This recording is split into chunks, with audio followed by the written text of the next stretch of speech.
G'day guys, how's it going? It is Jared HD. Welcome to the 15th episode in the second season for the FIFA 17 Chelsea Career Mode series. We are now on the back end of this second season after finishing the January transfer window last episode. If you missed out on that episode, I would recommend checking it out. A lot of you guys probably would have missed out on seeing it as it did go live 2.5 hours after I scheduled it to, which is, I don't know, YouTube must have stuffed up on that end. But we did make two huge signings in that episode in David De Gea and Aymeric Laporte. So definitely go and check it out if you enjoy those signing highlight videos. But in today's episode, it is a huge episode. Our whole season, competition-wise, could take a big turn here. We have Stoke in the FA Cup Round 4 replay, Watford in the Premier League, and then the first leg of our Champions League Round of 16 taking on Borussia Dortmund. But before we can get into the episode, we have to answer your press conference questions. So let's do that now without any further ado. As per normal, fellas, if you want to have a chance of getting your question answered in the next episode, don't forget to leave a comment down below. KT Damoa says, David Luiz says he deserves the armband more than anybody else. Is this true? I think he does deserve it, but I want to run it by you guys. Who should our club captain be now that Thibaut Courtois has left? I'm thinking between three players. These three players are Gary Cahill, David Luiz, and Eden Hazard. Let me know. All three players had a fair decent amount of time at Chelsea, so let me know who you think should captain the side. DML23 says realistic signings for the win. Now, I don't think he addressed this as a press conference question. I just think he thought this could be a general statement, and I wanted to address this because a lot of you guys in the comment section were a little bit upset with me signing David De Gea, saying not realistic, he'd never join Chelsea, what a crap signing, all this stuff. But you gotta think, lads, we're 2 seasons into it, it's a bloody video game, and I am my own manager. Manchester United accepted it, David De Gea accepted his contract, and we got a fantastic deal, so I don't see why you guys should be angry about it. I know it's only a small minority of you guys that are actually upset about this signing and that get upset over unrealistic signings, but personally I don't see anything wrong with them. It is your own career mode. You don't need to follow a blueprint. You can do what you like if you think it's going to make your squad better. Xavi Hernandez says, in an interview, Jordi Alba said that Chelsea is a club that he would love to play for. Chelsea would consider him a good buy. I won't be going in for Jordi Alba. I won't be going in for any left backs because right now I think left back is our strongest possible position. 3 top quality left backs in Azpilicueta, Barba, and Marcos Alonso. So left backs, I will not be touching it. Jordi Alba, I have used him before in FIFA, and he's a half decent player, but right now I am satisfied with our current left back stock. And the final question in today's press conference comes from Alan2001, who says, do you think the fans will accept De Gea because he came from a rival team? I don't see any reason why they wouldn't accept him.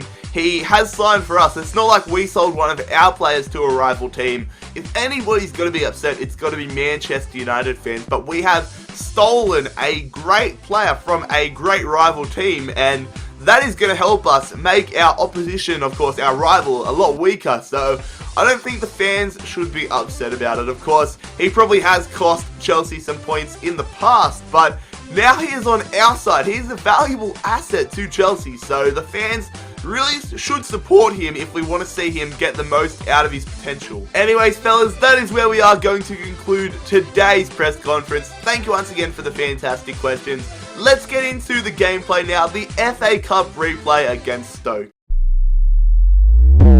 So here it is, lads, the FA Cup Round 4 replay against Stoke. We are hoping that we will put in a better performance than we did in the first game, which did end as a 0-0 draw. And in all honesty, we were lucky that it ended as a 0-0 draw. Stoke were the better team by a country mile. Hopefully we put up a much better fight in this game.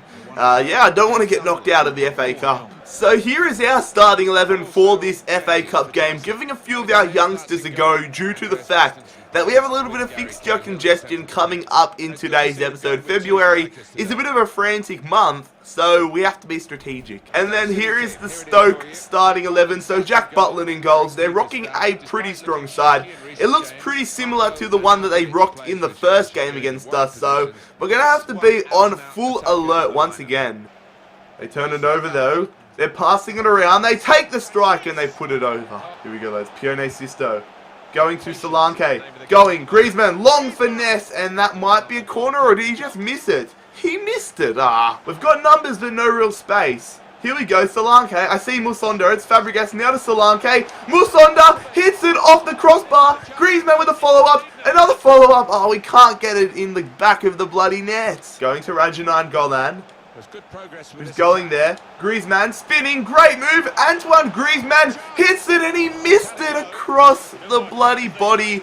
Granted, it was on his weak foot, but he should be doing better from there. Fabregas with the ball. He's going to pass that one there. We're going to go to Griezmann. Griezmann cutting around. Griezmann hits it. Saves from Butland. We have been all over Stoke and we deserve a goal. They feel much easier compared to the last time out. We get the header. Oh, 9 goal land. I thought you should have had it. Musonda going here to Solanke. Can we start the second half off with a goal? Nainggolan holds it up quite nicely. We're just passing it around. Nainggolan shoots. It's another save from Butland. Going to Nainggolan. Can we get on the scorer's sheet? We deserve a bloody goal. Solanke, I see you out wide. Pione Sisto. He's running in. Sisto's got the ball. He's going to go. I see Nainggolan. Nainggolan, he missed. Nainggolan missed that. Are you serious? Mr. Reliable himself, Rajanan Golan, has missed that. Oh my. Come on, lads. Can he make up for it? Griezmann going through to Solanke. Now he goes to Nainggolan. Nainggolan hits it and he makes up for it. 2 minutes after missing probably the easiest goal of his career. Rajanan Golan belts that one top left-hand corner and gives us the lead here in the FA Cup round 4 with about 20 minutes remaining. Oh, they got the ball here. They shoot! And what a save, David De Gea. That kind of came out of nothing, but that is probably the first save that David De Gea has had to make in Chelsea colours. And it's a damn good one. So they have the corner here, Stoke. Please don't tell me that's easy. They turn it straight over to Bogger. Now can we hit them on the counter? Bogger. There's no one there for Stoke. Where's all the bloody Stoke defenders? He gets past Joe Allen. Bogger is running. He's going to go back there. Solanke. Nainggolan. He hits it. Saved from Butland. Sisto. Going here. Antoine Griezmann. Nice move. He shoots. Saved. The rebound doesn't fall nicely. It goes in there. Pedro with the follow-up. Blocked again. Bogger. Blocked again. Somebody get to it. Oh, it's an absolute shambles. Here we go. Bogger. Passing that one there. Solanke through to Bogger, holding it up. I see you, Solanke. Finish it, Solanke. Hits it, saved, and it's yet another corner. Jack Butland has killed it for Stoke. We're in stoppage time now, looking for a goal to put the final nail in the coffin. Bogger, going to Pedro, going to Solanke. Goes back to Nainggolan. We're just passing it here, holding it up. Sisto. Through to Ola Aina of all people. Ola Aina. There it is. Pione Sisto finishes it. That is 2-0 and we are heading into the next round of the FA Cup. We deserve to win that game by like 5 or 6 goals, but Jack Butland had a great game in between the sticks and our finishing boots just weren't great, but Stoke felt a lot worse, a lot easier than the first leg. So there it is, fellas. That is full time. I've said basically all that needs to be said after that Pione Sisto goal. My voice is breaking a lot today, but we are moving on to the next round of the FA Cup. Hopefully we can go one better this FA Cup campaign and actually lift the trophy. So we do get an extra £90,000 for qualifying for the next round of the FA Cup. Nothing too freaking spectacular. Eden Hazard has come to us asking for a bit more money, and I'm more than happy to do that. He's hoping, though, that he doesn't do a bloody Thibaut Courtois and decide to leave. So Hazard wants an extra £70,000. He wants to be up to £300,000 a month. A week? Bloody hell. Imagine making £300,000 a week. That is crazy, but we'll give it to him. He's a decent player. Into the 90s now, I've just noticed that, so hopefully he stays. We also have a few players that have less than 5 months on their contracts, so I may as well offer them a little bit of money. So Collins, I will give him the extra £1,000. Even if we decide to sell these players, it's better to have them on contract and let them go for a transfer fee rather than selling them on a free, rather than letting their contract expire. Solanke wants an extra £10,000, you get an extra £10,000. Van Ginkel, we're going to give him this role, but I reckon he's not going to accept it because we haven't been playing him. He is a player that I am looking to sell, but we need to re-sign him first. And finally, Jay De Silva, another player that I am looking to sell, but we'll re-sign him again.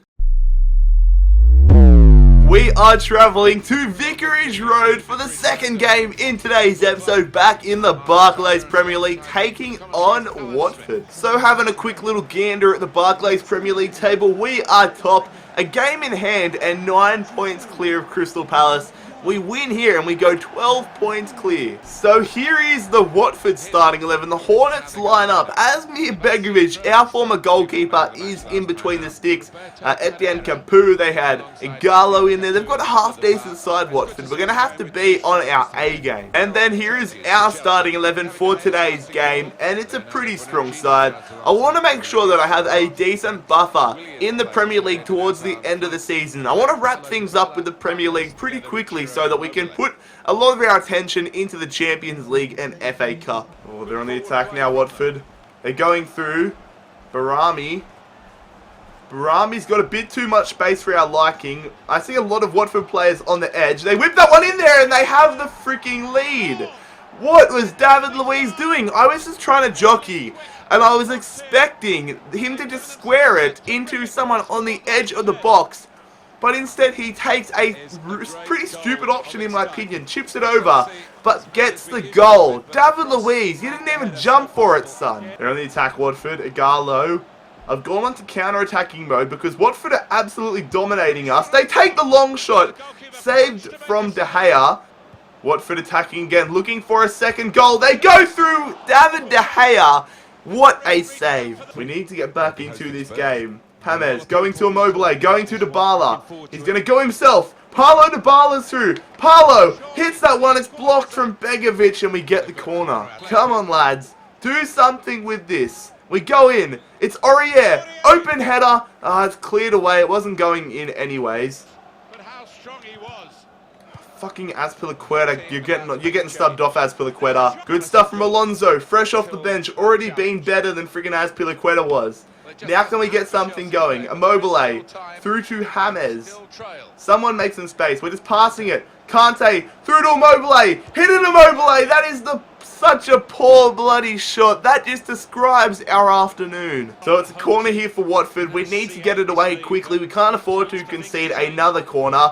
It's punched away from De Gea. It goes straight out to Cathcart. He takes the strike straight into the hands of De Gea. Now can we get something going before full time? Pretty average kick. Nicely done from Immobile, and we can't get the opportunity. Don't know how that was 3 minutes of stoppage time, but we deserved to lose that game. We were so very poor against Watford. I don't know what it was. It was just one of those games where we felt like nothing was going our way. We felt so clunky and slow. It sucked. Good to see that 3 of the 4 players that we offered new contracts to accept, including Eden Hazard. Alright, we have the first trading session here ahead of our game against Dortmund. So we have Dominic Solanke, Charlie Musonda, Ruben Loftus-Cheek, Tomori, and Marcus Jackson all being trained. Hopefully we can get somebody going up in an overall. So how do we go? Nobody goes up in overall, but a lot of individual stats going up nicely. Loftus-Cheek, well done. Here's to hoping we are a hell of a lot better in this final game for today's episode. Against Watford, we were dead set shocking. We can't carry that form into this game against Borussia Dortmund, the Champions League round of 16 at the Signal Iduna Park. Definitely a stadium that I have on my bucket list to visit at some stage. Crazy atmosphere, but here is the Champions League round of 16. A lot of big clubs in the round of 16. No real surprises there. So here is the Borussia Dortmund starting 11. They got Berkey in goals. Dembele, Royce, Goetze. Who else do they have? Bakambu. They got a half-decent side. Socrates, Ginter. But here is our starting 11, and it is a pretty decent one. A little bit rotational, but still pretty strong. Batshuayi making his return from injury. Gomez into the starting 11 for the first time in this episode. Cahill and Christensen, our centre-backs. I'm really looking forward to Laporte coming back. Early opportunities here. Marcos Alonso going through. Andre Gomez. He shoots. He hits the crossbar. That would have been his first goal in Chelsea colours. Pione Sisto running down the line. Looking for some support. He goes to Griezmann. Griezmann goes to Gomez. Some nice passing movement building up. Michi through. Gomez. Can he get it in this time? No, he can't. They're running down the line here. Marco Reus getting past Christensen, and he just runs it out. Some nice overlap passing play here from Dortmund. They go through, they square it again. Blocked Ivanovic, blocked twice from Branislav Ivanovic. Gets in there. Now what can we do on the counter? Can we get something going? Musonda, what kind of a pass was that? It's still on though. Gomez. Going out. Come on lads, Musonda. Going to Michi. Griezmann's through the centre. Antoine Griezmann, that is 1-0. Get in there, lads. I thought that we were going to concede, but Antoine Griezmann scores a goal on the counter-attack to give us the lead heading into the half-time break. Ginter going to Rode. Going through to Ginter. We're just trying to keep them out. Dembele gets through. Dembele nicely blocked from Christensen. So Dortmund with the corner. They're bringing in a player short. We've got too many people chasing. They whip that one in there and it falls to Castro. Alonso, can we hit him on the counter-attack? Come on, lads. Michi, nice ball there. Griezmann got some decent legs. We need some support players, though. He's low on stamina. So is Schmelzer. Look at all the Dortmund players coming back. We go. Andre Gomez blocked. That would have been so gun. At least we have the corner. We're going to put this one here in here for Gary Cahill. It goes. Cahill straight at Berkey. Fresh substitutes have come on. We've got nice possession here. I see Pedro out there. Pedro cutting. He's still got it. Pedro turns. Pedro. Oh, he almost scored off the bench. Oh, that was poor. But it's a good tackle from Ivanovic. A man of the match effort from Ivanovic today. Michi going over to Gomez, who's also had a breakout game. He's going through. Michi goes. Griezmann, make it 2-0. No, what a save. We really should have placed it better. Well, at least we get the corner. Raja, fresh off the bench, putting that one into the centre. Go on. We get the header. Gary Cahill again. So, fellas, that is full time. Definitely a much improved performance from the one against Watford. We take a 1-0 advantage heading back to Stamford Bridge. We have the valuable away goal, and we will use that as confidence to help carry us, hopefully, through to the quarters. So, taking a look at the contracts we offered, Dominic Solanke accepts. Jay De Silva declines because he would like a greater squad role. So, I'll give it to him. I may as well. He's not going to get it. He's not going to get any game time. He's the fourth string bloody left back, but we'll appease his appetite. So we'll say sporadic first team player, Jay. Hope that's alright for you. But anyways, lads, that is where we will conclude today's episode of the Chelsea Career Mode series. Taking a look at the FA Cup round of 16, we will begin it next episode. We have Norwich in the FA Cup. Hopefully we do qualify for the quarterfinals and make the final. Hopefully we go one step further this season and win the FA Cup. Anyways, lads, if you did enjoy today's episode, don't forget to leave a like on the video. Also, make sure that you hit that subscribe button down below. If you are new around here, we are posting career mode content on the daily. Make sure that you check out my social media links, my Twitter, my Instagram, and my Snapchat. All three of those will be linked down below as per normal. But most importantly, fellas, I hope you have a fantastic day. It has been Jared HD here. I'm out. Peace.